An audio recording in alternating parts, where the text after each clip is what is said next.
Bonjour à tous et à toutes, me voici pour une nouvelle vidéo qui sera courte.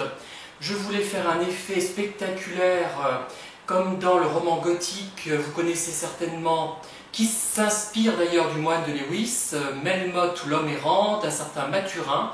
Je ne sais pas si ça se prononce Mathurine peut-être, Mathurin. Mais ça ne va pas puisqu'il aurait fallu que je sois sur une jetée de bord de mer avec les vagues, etc. Bon, ça ne marche pas. Bref, je voulais vous parler brièvement du résultat finalement de la confrontation, enfin des confrontations avec des pervers narcissiques. C'est-à-dire que pendant toute votre vie, si vous les avez subies jusqu'à l'âge de 50 ans et plus, sans toujours vous en rendre bien compte d'ailleurs, vous finissez par développer une attitude solitaire finalement, enfin c'est pas solitaire, détachée, et d'ailleurs beaucoup de gens le remarquent avec moi, enfin beaucoup, certaines personnes le remarquent, on a l'air de se foutre de tout, on a l'air d'être détaché de tout, ce qui n'est pas vrai d'ailleurs, ce qui n'est pas vrai du tout, mais j'ai tellement peu d'enthousiasme en ce qui me concerne avec les nouvelles relations, hein, on a tellement peu d'enthousiasme au bout d'un moment, que même quand les relations sont satisfaisantes, on a tendance à penser, oui bon, qu'est-ce qui va se passer ensuite? Est-ce qu'elles vont retomber comme ces relations qu'on peut avoir avec les personnes vides, qui au départ sont très enthousiastes parfois, et nous présentent, se présentent plutôt sous des couleurs très attrayantes?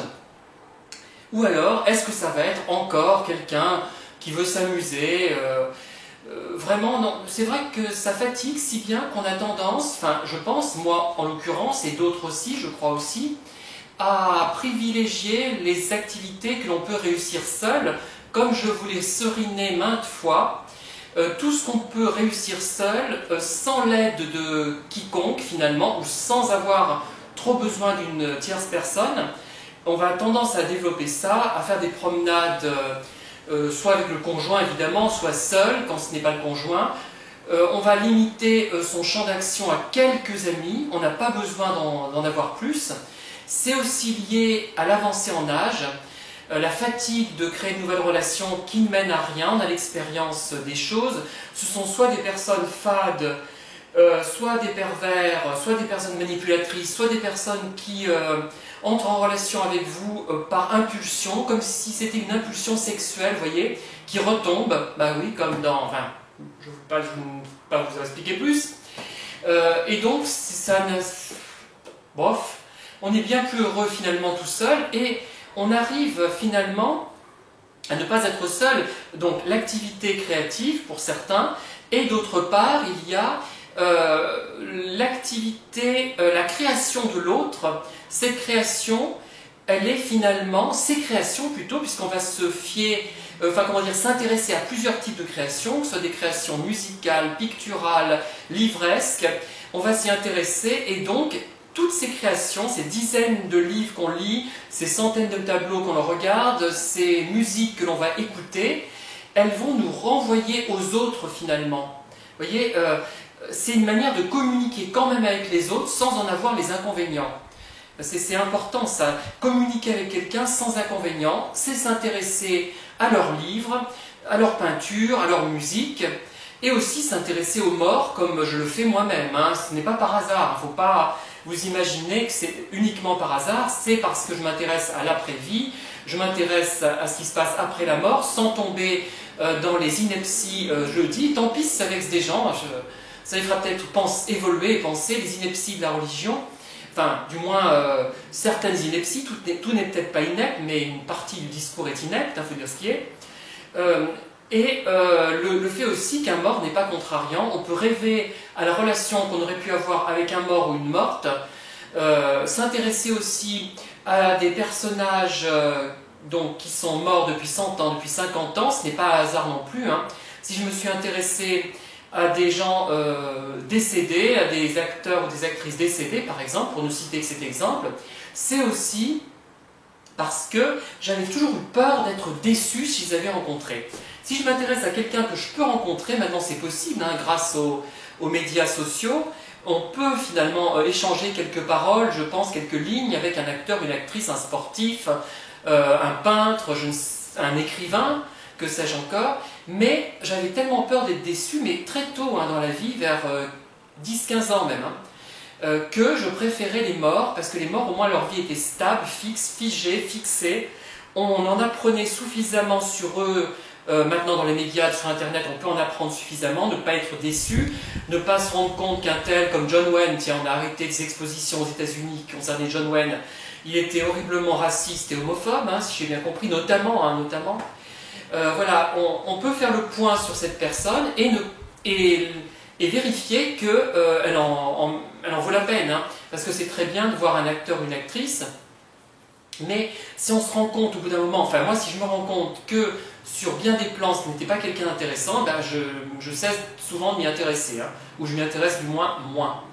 Voilà, donc il y a la communication qui était dirigée vers des personnes réelles finit par se diriger vers des personnes décédées ou leur production, la traduction de ce qu'ils étaient, mais au moins là il y a moins de danger. Il y a moins de danger d'être déçu. On peut être déçu par un livre. Je ne vous fais pas un dessin, vous avez compris à qui ou à quoi je fais allusion. Enfin, déçu. Je suis un peu crétin. J'aurais dû me douter que c'était un roman de gare, mais bas de gamme. J'aime les romans de gare, je le redis. J'ai beaucoup de livres de divertissement qui n'ont aucune portée, où il n'y a rien à comprendre finalement. Mais j'attends à être diverti. Mon but c'est d'être diverti au moins. Si je ne suis pas diverti, si je m'emmerde, ben je suis furieux, quoi. C'est une imposture.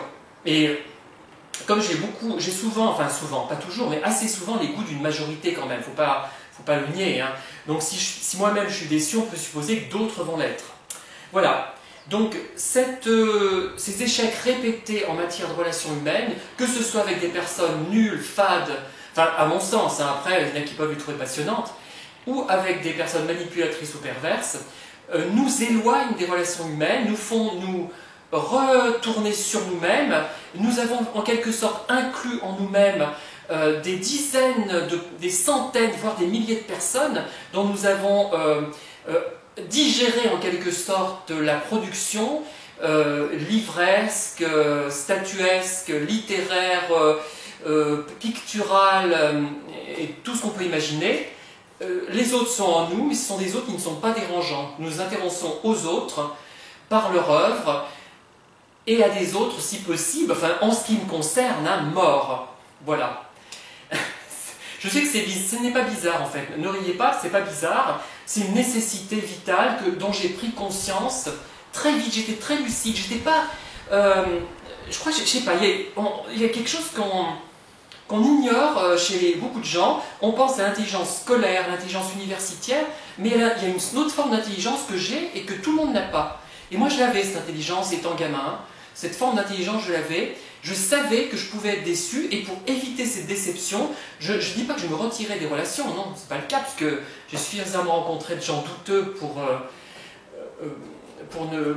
qu'on sache que je ne me suis pas retiré de ces relations, mais j'avais conscience de tout ça déjà. Vers 13 ans à peu près, je crois. C'est là que vraiment, même avant.